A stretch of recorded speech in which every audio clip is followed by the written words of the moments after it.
Que Dios les bendiga y les guarde a todos, queridos. Qué gustazo y alegría saludarlos hoy, martes 17 de febrero.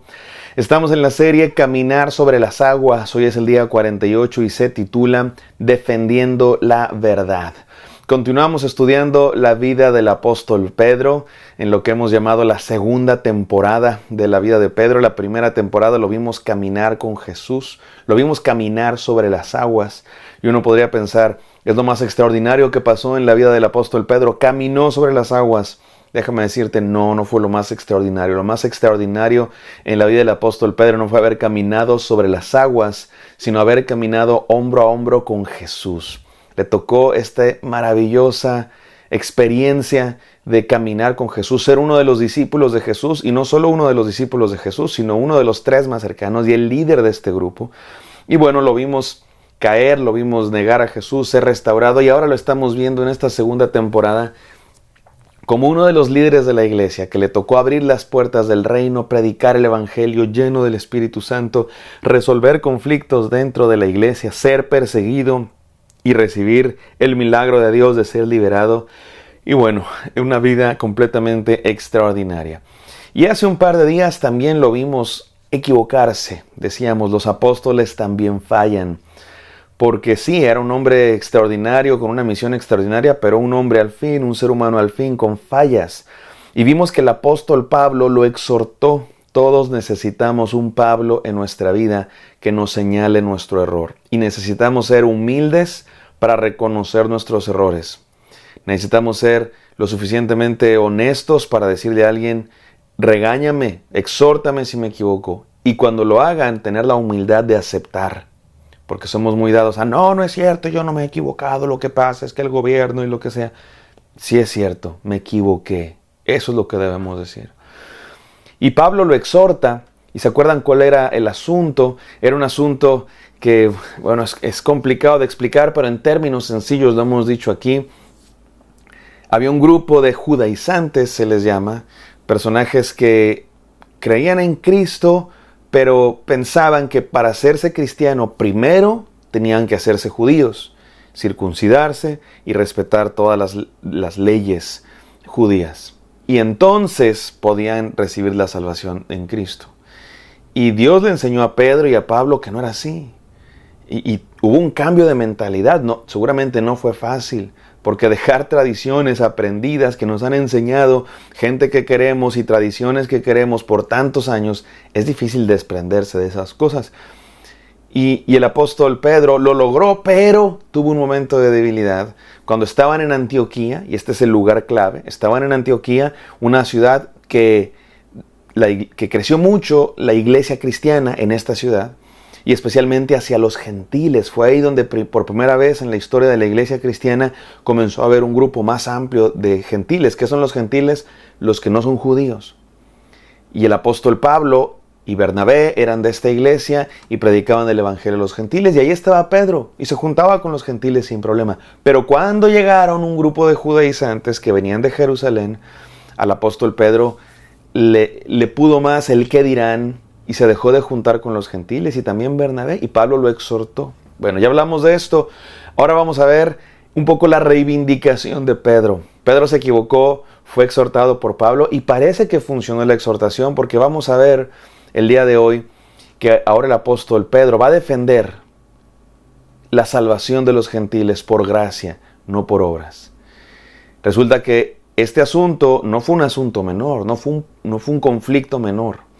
Hubo no quiero decir división, más bien hubo opiniones encontradas dentro de la iglesia cristiana, entre los judaizantes y los que predicaban el evangelio de Cristo sin necesidad de convertirse al judaísmo. Vamos a ver qué pasó, porque es interesantísimo. Hechos capítulo 15, les había dicho que el apóstol Pedro no volvía a aparecer después del capítulo 12 prominentemente, pero sí vuelve a aparecer, me equivoqué. Acá está la última vez, ahora sí, que aparece el apóstol Pedro, por lo menos de manera prominente.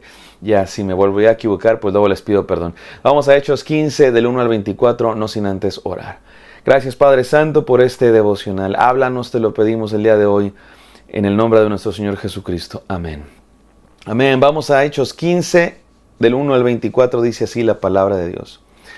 Algunos que habían llegado de Judea a Antioquía se pusieron a enseñar a los hermanos: a menos que ustedes se circunciden conforme a la tradición de Moisés, no pueden ser salvos.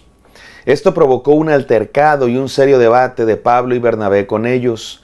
Entonces se decidió que Pablo y Bernabé y algunos otros creyentes subieran a Jerusalén para tratar este asunto con los apóstoles y los líderes religiosos. Enviados por la iglesia, al pasar por Fenicia y Samaria, contaron cómo se habían convertido los no judíos. Estas noticias llenaron de alegría a todos los creyentes. Al llegar a Jerusalén fueron muy bien recibidos tanto por la iglesia como por los apóstoles y los líderes religiosos, a quienes informaron de todo lo que había hecho por medio de ellos. Nos está contando lo que ya nos había contado Pablo en su carta a los Gálatas, pero ahora nos lo cuenta el libro de los Hechos, que ahí en Antioquía hubo un altercado. Ahora, el libro de los Hechos no nos dice que Pablo exhortó a Pedro, pero es muy probable que se trate de ese mismo evento. Hay un altercado porque hay un grupo de judaizantes que vienen de Jerusalén y que están enseñando que no se pueden salvar en Cristo si primero no se circuncidan y cumplen la tradición de Moisés. Y hay un altercado y entonces dicen, bueno, vamos a mandar a Pablo y a Bernabé a Jerusalén para que se arregle esto, para que la iglesia esté unida. Esto es lo importante aquí. La iglesia reconocía que había esta fractura, estas opiniones encontradas y que se tenía que abordar. No podíamos quedarnos así. No podíamos simplemente, bueno, que surjan dos denominaciones, ¿no? La denominación de los judaizantes y la denominación de los gentiles. Como el día de hoy, ¿no? Eso pasaría el día de hoy. No. La iglesia luchó por la unidad y por eso mandaron a Pablo y a Bernabé a Jerusalén para tratar el asunto con los apóstoles. Vamos a ver lo que pasó, versículo 5. Entonces intervinieron algunos creyentes que pertenecían a la secta de los fariseos y afirmaron: es necesario circuncidar a los no judíos y exigirles que obedezcan la ley de Moisés. Los apóstoles y los líderes religiosos se reunieron para examinar este asunto y después de una larga discusión, Pedro se puso en pie y dijo: aquí está nuestro personaje. Después de una larga discusión, Pedro se puso en pie. Vamos a ver un discurso más de Pedro. Hermanos, ustedes saben que desde un principio Dios me escogió de entre ustedes para que por mi boca los no judíos oyeran el mensaje del evangelio y creyeran. Se refiere, por supuesto, al evento que tuvo con Cornelio, el centurión romano que se convirtió. Recuerdan, lo estudiamos hace unos días. Dios, que conoce el corazón humano, mostró que los aceptaba dándoles el Espíritu Santo lo mismo que a nosotros. Sin hacer distinción alguna entre nosotros y ellos, purificó sus corazones por la fe. Entonces, ¿por qué tratan ahora de provocar a Dios poniendo sobre el cuello de esos discípulos un yugo que ni nosotros ni nuestros antepasados hemos podido soportar? No puede ser. Más bien, como ellos, creemos que somos salvos por la gracia de nuestro Señor Jesús. Lo que está diciendo aquí el apóstol Pedro es precioso. Está predicando el evangelio de la gracia. Y está diciendo: mis queridos hermanos, ya saben que Dios me llamó a predicar el evangelio a los no gentiles y que también ellos recibieron el Espíritu Santo igual que nosotros en Pentecostés. Porque Dios no hace distinción de personas. Dios purifica a las personas por la fe, no por las obras de la ley. ¿Por qué provocan a Dios? ¿Por qué quieren provocar a Dios? Poniendo un yugo, dice el apóstol Pedro, poniendo un peso sobre los gentiles que ni nosotros podemos llevar. Porque está comprobado que el pueblo judío nunca pudo cumplir la ley al pie de la letra. Si nosotros no pudimos cumplir la ley al pie de la letra, dice el apóstol Pedro, ¿por qué vamos a imponer esto sobre ellos? Hace unos días leímos también en la carta a los Gálatas, lo leímos y no lo mencioné, no me detuve en ello porque estos devocionales han estado siendo un poquito más largos que siempre, hay mucho que decir, estamos estudiando segmentos más largos de la vida del apóstol Pedro, pero el apóstol Pablo dice en Gálatas, con un poco de ironía, que así como Dios salvó a los pecadores, a los sucios pecadores, usa una palabra que pudiera resultar así como ofensiva, pero lo que está haciendo el apóstol Pablo seguramente es usar las palabras que usaban estos judaizantes, que veían a los gentiles como pecadores. Y dice el apóstol Pablo, y es lo mismo que está diciendo aquí el apóstol Pedro: si Dios pudo salvar a esos cochinos pecadores, como dicen ustedes, por la gracia, ¿qué creen? también a nosotros nos salvó por la gracia. Lo que está diciendo el apóstol Pablo y aquí también el apóstol Pedro es que somos iguales. Todos estamos sucios de pecado y todos hemos sido salvados por la gracia derramada de Dios en Cristo Jesús, que murió en la cruz por nuestra salvación. Nadie se salva por otra razón. Nadie se justifica delante de Dios por las obras, ni por la ley, ni por la religión. Todos somos salvos por gracia de Cristo Jesús. Continúo leyendo. Toda la asamblea guardó silencio para escuchar a Bernabé y a Pablo, quienes contaron las señales y maravillas que Dios había hecho por medio de ellos entre los que no son judíos. Cuando terminaron, Santiago tomó la palabra y dijo: hermanos, escúchenme. Simón nos ha expuesto cómo Dios desde el principio tuvo a bien escoger de entre los no judíos un pueblo para honra de su nombre. Con esto concuerdan las palabras de los profetas, tal como está escrito. Después de esto volveré y edificaré la casa caída a David, reedificaré sus ruinas y la restauraré, para que busque al Señor el resto de la humanidad, todas las naciones sobre las que se ha invocado mi nombre. Así dice el Señor, que hace estas cosas conocidas desde tiempos antiguos. Desde hace muchos años Dios había dicho que los gentiles iban a venir a adorar a Dios. Porque Dios escogió a los judíos no para salvarlos solo a ellos, sino para que a partir de ellos viniera la salvación para todas las naciones. Termina este texto. Por lo tanto, yo considero que debemos dejar de ponerles trabas a los no judíos que se convierten a Dios. Más bien debemos escribirles que se abstengan de lo contaminado a los ídolos de la inmoralidad sexual y de la carne de animales estrangulados y de sangre. Amén. Gloria a Dios por su palabra.